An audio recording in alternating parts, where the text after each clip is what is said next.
Hello friends, welcome back to animal film. तो friends, एक बार फिर से मैं आपके साथ हाजिर हूँ एक नई मूवी को लेकर। हमारे साथ मूवी को एंड तक जरूर एंजॉय करिए। और इस मूवी का नाम है ऑटोमेटा। आई होप आपको ये मूवी बहुत ज्यादा पसंद आने वाली है। सो मूवी के ट्विस्ट एंड टर्न्स को एंजॉय करने के लिए हमारे साथ मूवी के एंड तक बने रहिए। और आपको ये मूवी कैसी लगी हमें ये कॉमेंट सेक्शन में जरूर बताएं। तो आइए बिना देर करते हुए मूवी की एक्सप्लेनेशन स्टार्ट करते हैं। कहानी की शुरुआत में हमें ये बताया जाता है कि सन की सरफेस पर एक बहुत बड़ा एक्सप्लोजन हुआ और जिसकी वजह से उसमें भिन्न प्रकार की रेडिएशन उत्पन्न हुई। और ये रेडिएशन जब अर्थ से टकराई तो 99% ह्यूमंस की मौत हो जाती है, बिकॉज ये रेडिएशन बहुत ही ज्यादा खतरनाक थी। और अब बहुत ही कम लोग बचे थे। ये बचे हुए लोग एक बार फिर से हमारी धरती को वापस पहले जैसा बनाने की कोशिश कर रहे थे। फिर कुछ ह्यूमन से मिलकर एक कंपनी बनाई जिनमें लाखों रोबोट तैयार किए गए और इन रोबोट्स को पिलग्रिम्स कहा जाता है। दरअसल बात यह है कि इन्हें धरती को पहले जैसा बनाने के लिए बहुत सारे लोगों की जरूरत है। और यही वजह थी कि पिलग्रिम्स यानी कि रोबोट्स को तैयार किया गया ताकि ये अर्थ को फिर से हरा भरा बनाने में उनकी मदद कर सके। आपको बता दूं, रोबोट्स के अंदर दो स्पेशल टाइप के प्रोटोकॉल्स डाले गए। पहला कि ये खुद से रिपेयर नहीं हो सकते और दूसरा कि ये किसी भी इंसान को हानि नहीं पहुंचा सकते। अगर मैं आपको एक शब्द में बताऊं तो इनमें कोई भी अपनी इंटेलिजेंस नहीं है, यानी कि ये पूरी तरीके से इंसानों के द्वारा ही चलाए जाएंगे और उन्हीं के इंस्ट्रक्शंस को फॉलो भी करेंगे। अब कहानी यहाँ से 20 साल आगे का रुख मोड़ लेती है, जहाँ पर हम ये जान पाते हैं कि अब सारे इंसान धरती पर ही सेफ जगह पर रह रहे हैं। और इंटरेस्टिंग बात ये है कि जब हम ऊपर की तरफ देखते हैं तो क्या देख पाते हैं कि ऊपर बहुत सारे आर्टिफिशियल क्लाउड्स हैं। और ये क्लाउड्स इसलिए बनाए गए हैं ताकि ये टाइम पर शहरों में बारिश कर सके। फिर हम एक पुलिस ऑफिसर से मिलते हैं जो कि एक अजीब सी जगह पर कुछ इन्वेस्टिगेशन के लिए आया हुआ है। और हम क्या देख पाते हैं कि तभी एक ऑफिसर की नजर रोबोट पर पड़ती है और ऑफिसर ये देखकर हैरान रह जाता है कि वो रोबोट खुद को मॉडिफाई कर रहा है, यानी कि खुद को रिपेयर कर रहा है। वो ये सब देखकर हैरान है। जैसे कि मैंने आपको पहले ही बताया कि रोबोट्स में ये प्रोटोकॉल नहीं है कि वो खुद को मॉडिफाई कर पाए। रोबोट को ऐसा करते देख पुलिस ऑफिसर को कुछ गड़बड़ लगती है और वो बिना सोचे समझे उस रोबोट को शूट कर देता है और उसे वहीं पर डिस्ट्रॉय कर देता है। और अब हम मिलते हैं जैक नाम के आदमी से, जो कि इस कहानी का लीड कैरेक्टर है। दरअसल जैक रोबोट बनाने वाली कंपनी के साथ काम करता है और इस समय वो एक घर पर आया हुआ है जहाँ के लोगों ने रोबोट बनाने वाली कंपनी को ये कंप्लेन की है कि उनके रोबोट ने हमारे डॉग की जान ले ली है। और फिर क्या था, जैक वहीं पर इन्वेस्टिगेशन स्टार्ट कर देता है। वो रोबोट के सामने ही अपने हाथ पर चाकू गिराता है, लेकिन इससे पहले कि चाकू जैक के हाथों में जाकर लगता है, रोबोट तुरंत ही उसे पकड़ लेता है। और यहीं पर ये प्रूफ हो जाता है कि रोबोट ने डॉग की जान नहीं ली। जैक के साथ उसकी वाइफ रहती है जो कि इस समय प्रेग्नेंट है और वो काफी हैप्पी फैमिली है। नेक्स्ट मॉर्निंग जैक को एक कॉल आता है और वो तुरंत पहुंचता है रोबोट बनाने वाली कंपनी में, जहाँ पर वो एक लड़की से मिलता है और वो उसे वही रोबोट दिखाती है जिसे उस दिन ऑफिसर ने डिस्ट्रॉय किया था, यानी कि वो खुद को रिपेयर कर रहा था। जैक उस रोबोट को ध्यान से देखने लगता है और उसे पता चल चुका था कि रोबोट के साथ किसी ने तो कुछ छेड़छाड़ जरूर की है, तभी ये अपने आप को मॉडिफाई कर रहा था। और यही वजह थी कि रोबोट्स ने ह्यूमंस के द्वारा बनाए गए प्रोटोकॉल्स को ब्रेक किया। जैक काफी हैरानी में था क्योंकि उसे समझ नहीं आ रहा था कि आज से पहले ऐसा कभी नहीं हुआ। अब जैक ये इन्फॉर्मेशन पहुँचाने के लिए पहुँचता है अपने बॉस रॉबर्ट के पास। जैक रॉबर्ट को पूरी घटना के बारे में बताता है। रॉबर्ट भी ये सारी बातें सुनकर काफी हैरान था। वो जैक को ये टास्क देता है कि तुम्हें किसी भी हाल में इस आदमी को पकड़ कर लाना है जो कि रोबोट्स के साथ छेड़छाड़ कर रहा है और उनके इक्विपमेंट्स को चेंज कर रहा है। रॉबर्ट जैक से ये भी कहता है कि अगर तुम इस काम में सफल हुए तो तुम जहाँ भी चाहते हो मैं तुम्हारा ट्रांसफर वहाँ कर दूंगा। जैक वहाँ से निकलकर तुरंत एक कंस्ट्रक्शन साइट पर पहुँचता है। आपको बता दूं, इस कंस्ट्रक्शन साइट पर हजारों रोबोट्स एक साथ वॉकिंग है। जैक वहाँ के ओनर से बातचीत करके ये पता लगाना चाहता है कि आखिर यहाँ रोबोट कैसे वर्क कर रहे हैं। वो ओनर से ये भी कहता है कि मुझे ऐसा लगता है कि रोबोट्स दिन ब दिन लेजी होते जा रहे हैं। और इसके इतना कहते ही कंस्ट्रक्शन साइट का ओनर बहुत भड़क जाता है और वो इस बात से तुरंत डिनाई करता है। इस पर जैक उससे कहता है कि अगर तुम्हारी बात सही होती तो ये इतना सारा कचरा यहाँ पर नहीं फैला होता। जैक वहाँ से निकल रहा था तभी वो क्या देखता है कि उस कंस्ट्रक्शन साइट के एरिया में एक आदमी आ जाता है। वो काफी बूढ़ा दिख रहा था। तब तक यहाँ के लोगों ने उस बूढ़े आदमी को देखते ही उस पर गोली चला देते हैं। जैक इस बात से काफी हैरान था कि बिना इन्वेस्टिगेट किए किसी को शूट करना कितनी गलत बात है, लेकिन वो कर भी क्या सकता था। तभी अचानक से उसे वही रोबोट दिखता है जिसकी उसे तलाश थी। रोबोट की नजरें जैसे ही जैक की नजरों से मिलती है वो तुरंत ही वहाँ से भागता है। जैक भी उसी रोबोट का पीछा करते हुए उसके पीछे भागता है। जैक रोबोट का पीछा करते हुए कंटेनर में पहुंच जाता है और वो रोबोट से कन्वर्सेशन करने की कोशिश करता है, लेकिन रोबोट बिना कुछ कहे अपने आप को फायर के हवाले कर लेता है और वहीं पर जलकर राख हो जाता है। जैक उस जले हुए रोबोट को वापस लैब लेकर आता है और एक बार फिर से स्टार्ट हो जाती है इन्वेस्टिगेशन। इस दौरान उन्हें रोबोट के अंदर से कुछ टूल्स मिलते हैं और एक न्यूक्लियर बैटरी भी मिलती है। आपको बता दो, ये बैटरी बहुत ही ज्यादा पावरफुल है। इन लोगों को समझ आ चुका था कि किसी ने रोबोट की न्यूक्लियर बैटरी को चुराने के लिए इस रोबोट के सॉफ्टवेयर को बदल दिया, लेकिन ये काम इतना भी आसान नहीं था क्योंकि इन रोबोट्स के सिक्योरिटी प्रोटोकॉल इतने हाई हैं कि इन्हें चेंज करना नामुमकिन है। पिछले 23 सालों से ऐसा कोई भी इंसिडेंट सामने नहीं आया था। जैक को कुछ भी समझ नहीं आ रहा था और वो इसकी डेप्थ तक जाने के लिए उसी जगह पहुंचता है जहां पर सबसे पहले ऑफिसर ने रोबोट को शूट किया था। हाँ, थोड़ा खोजबीन करने पर उसे एक और न्यूक्लियर बैटरी मिलती है जिसे देखकर उसका शक यकीन में बदल चुका था, लेकिन वो इस बात से भी पूरी तरह सहमत था कि ये काम किसी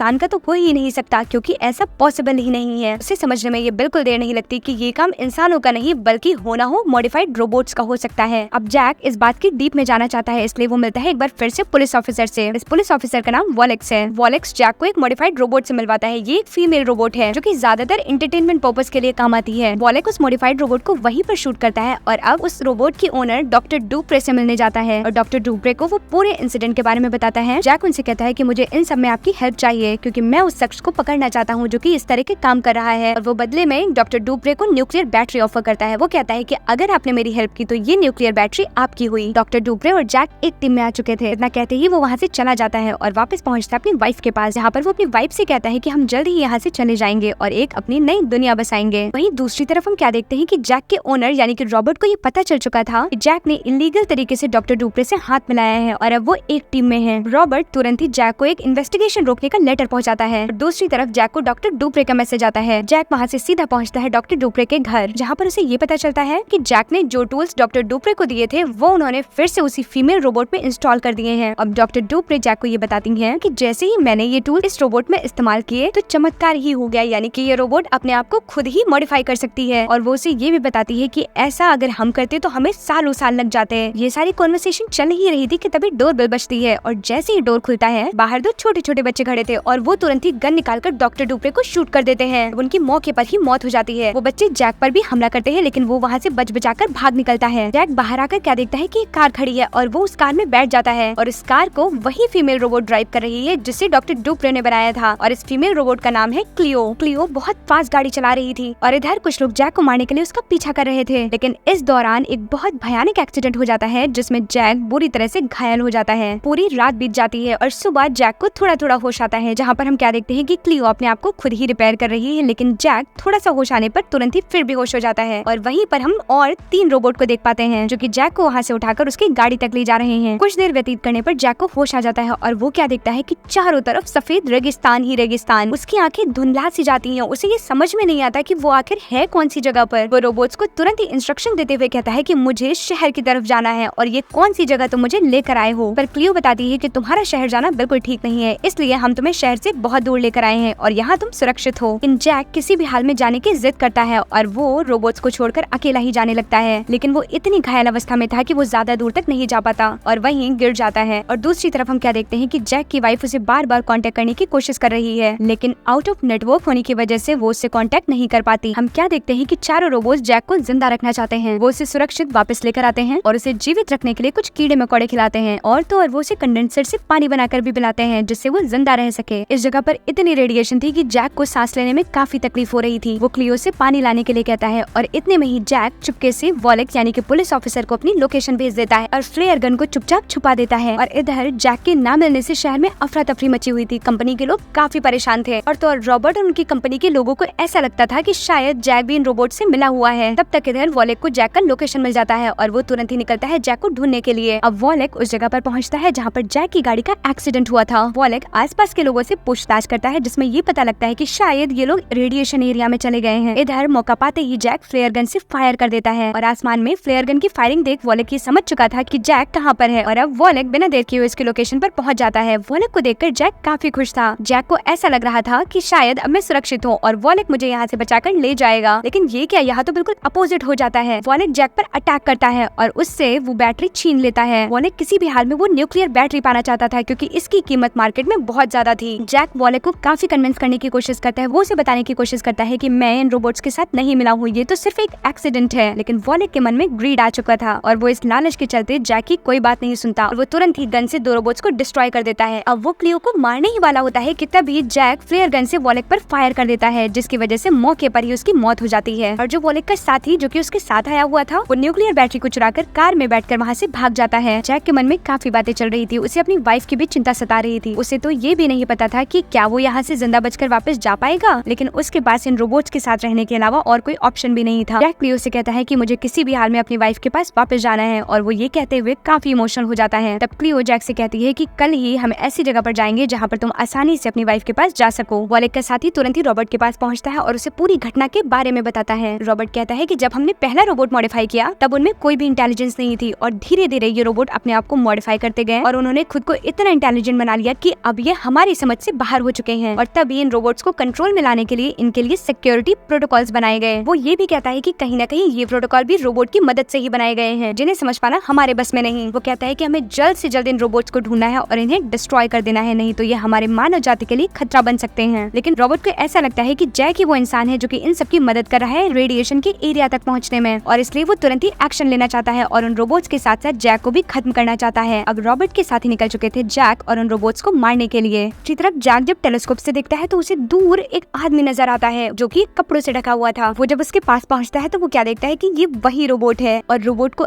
इस हाल में देख और इतना इंटेलिजेंट देख जैक को ये समझने में बिल्कुल देर नहीं लगती कि यही वो पहला रोबोट है जिसने सारे रोबोट्स को मॉडिफाई किया है। और जब वो वहाँ के एरिया में अंदर पहुंचकर देखता है तो क्या देखता है कि चारों तरफ टूल्स ही टूल्स, और इस जगह पे बहुत सारे और इक्विपमेंट्स मौजूद थे और इन इक्विपमेंट से रोबोट को बनाया जाता था। वो चारों तरफ ऐसे टूल्स को देखकर काफी घबरा जाता है और वो तुरंत ही वहाँ से भागना चाहता है। वो भागकर वहीं खड़ी कार के पास आता है और उसे स्टार्ट करने की कोशिश करता है, लेकिन एक बार फिर से वो असफल रहता है और अपने आप को इन रोबोट्स के बीच में घिरा देख वो काफी घबराया हुआ था। जैक को तो मानो ऐसा लग रहा था कि शायद अब उसकी जिंदगी यहीं दफन हो जाएगी। लेकिन तभी वो रोबोट जैक के पास आता है और वो कहता है कि कोई भी इस धरती पर हमेशा के लिए नहीं आया है, मृत्यु तो इंसान के जीवन चक्र का हिस्सा है। कहता है हम रोबोट्स इंसानी दिमाग की उपज हैं। रोबोट कहता है कि लेकिन तुम लोगों के आपस में क्रूरता की वजह से हमें हमारी कम्युनिटी को अलग करना पड़ा। हम इस खाई के दूसरी तरफ जाना चाहते हैं जिनमें रेडिएशन का लेवल बहुत ही हाई है, जहाँ पर अगर कोई भी इंसान एंटर करना चाहेगा तो वो उसके लिए मौत के समान होगा और वहाँ हमारा कोई कुछ नहीं बिगाड़ पाएगा। रोबोट कहता है कि हमें इस रेडिएशन वाले एरिया में जाने के लिए बहुत सारी न्यूक्लियर बैटरीज की आवश्यकता है। इन सारी कॉन्वर्सेशंस के बाद जैक अपनी पॉकेट से एक न्यूक्लियर बैटरी निकालता है और रोबोट के हाथ में थमा देता है। दूसरी तरफ हम क्या देखते हैं कि रॉबर्ट के साथियों ने जैक की वाइफ को भी किडनैप कर लिया था और अब उसके साथ उसका बच्चा भी है। रॉबर्ट और उसके साथ ही जैक की पूरी फैमिली को खत्म करना चाहते थे, इसलिए वो जैक को ढूंढते हुए उसकी वाइफ को भी उसी जगह लेकर आए थे जहाँ पर जैक मौजूद था। लेकिन इससे पहले कि सभी लोग जैक को मारने के लिए वहाँ पहुँच पाते, रॉबर्ट को जैक की सच्चाई के बारे में पता चल जाता है। रॉबर्ट को ये पता लग चुका था कि जैक निर्दोष है और वो उसे बचाने के लिए निकल पड़ता है, लेकिन कोई फायदा नहीं था। उसके खुद के साथियों ने उस पर गोली चला दी और रॉबर्ट वहीं पर मारा जाता है। फिर हम क्या देखते हैं कि उन तीनों रोबोट ने मिलकर एक और पावरफुल रोबोट को तैयार कर दिया था और इसमें ये न्यूक्लियर बैटरी भी फिट कर दी थी। और जब मॉर्निंग में जैक की आँख खुलती है और वो बाहर आता है तो क्या देखता है कि वो कार जिसे वो लेकर घर जाना चाहता था अब वो भी ठीक हो चुकी थी और ये सब उसके लिए रोबोट्स ने किया था। जैक बहुत ही खुशी से उन रोबोट्स को गुड बाय कहते हुए वहाँ से निकलता है। उसने थोड़ी ही डिस्टेंस तय की थी। वो क्या देखता है कि सामने रॉबर्ट पड़ा हुआ है। वो तुरंत ही गाड़ी से उतरता है और रॉबर्ट के पास पहुँचता है जहाँ पर रॉबर्ट अपनी आखिरी सांसें ले रहा था। रॉबर्ट उसे बताता है कि हमारी ही कंपनी के लोग तुम्हें मारना चाहते हैं और अब वो पहुँचने ही वाले हैं। तब तक ये सभी लोग उसी एरिया में पहुँच जाते हैं जहाँ जैक पहले था। ये लोग क्या देखते हैं कि रोबोट्स रेडिएशन वाले इलाके में जा रहे हैं। वो रोबोट्स को डिस्ट्रॉय करने की कोशिश करते हैं, लेकिन रोबोट बहुत ही स्मार्टली खाई में कूद जाता है और बच जाता है। और तभी क्लियो इन सभी को बताती है कि जैक सुरक्षित यहाँ से जा चुका है। अब वो क्लियो पर भी शूट करते हैं, लेकिन तब तक वहीं पर जैक आ जाता है और वो फुल स्पीड में गाड़ी को चलाकर 2 गार्ड्स को खत्म कर देता है। और यहाँ पर हमें खतरनाक फाइटिंग दिखाई जाती है जैक और उन गार्ड्स के बीच में। इन साथियों में से एक व्यक्ति जैक पर हमला करने वाला होता है कि तभी पीछे से वो रोबोट आ जाता है और वो उस गार्ड को मारकर जैक को बचा लेता है। और तभी गाड़ी के अंदर से निकलकर दौड़कर उसकी वाइफ आती है। अपनी वाइफ और अपने बच्चे को देखकर वो काफी खुश था। उधर क्लियो अपने आप को रिपेयर कर लेती है और वो इस सारे दृश्य को देखकर इमोशनल हो जाती है क्योंकि उसके अंदर भी अब इंसानों जैसी फीलिंग्स आ रही थी। जैक बिना देर के हुए बाकी बचे हुए रोबोट्स और क्लियो को रेडिएशन वाले इलाके में भेज देता है ताकि ये सभी लोग इंसानों से सुरक्षित रह सके और कोई भी व्यक्ति इनका मिसयूज ना कर पाए। जैक भी अपनी फैमिली के साथ खुशी खुशी वापस आ जाता है, जहाँ पर हम ये देख पाते हैं कि धीरे धीरे अर्थ फिर से पहले जैसी हो रही है। और इसी हैप्पी से एंडिंग के साथ ये मूवी यहीं पर समाप्त हो जाती है। चलते चलते आपको बता दूं, एक बहुत ही अच्छी बात किसी ने कही है कि technology is a tool essential for progress yet its misuse can lead to profound harm. तो इसी सेंटेंस के साथ मैं अलविदा लेती हूँ। तो फ्रेंड्स, आपको ये कहानी कैसी लगी ये हमें कमेंट सेक्शन में बताना बिल्कुल ना भूलें। वीडियो को लाइक करें, शेयर करें और चैनल को सब्सक्राइब करना बिल्कुल ना भूलें। Thank you for watching the video.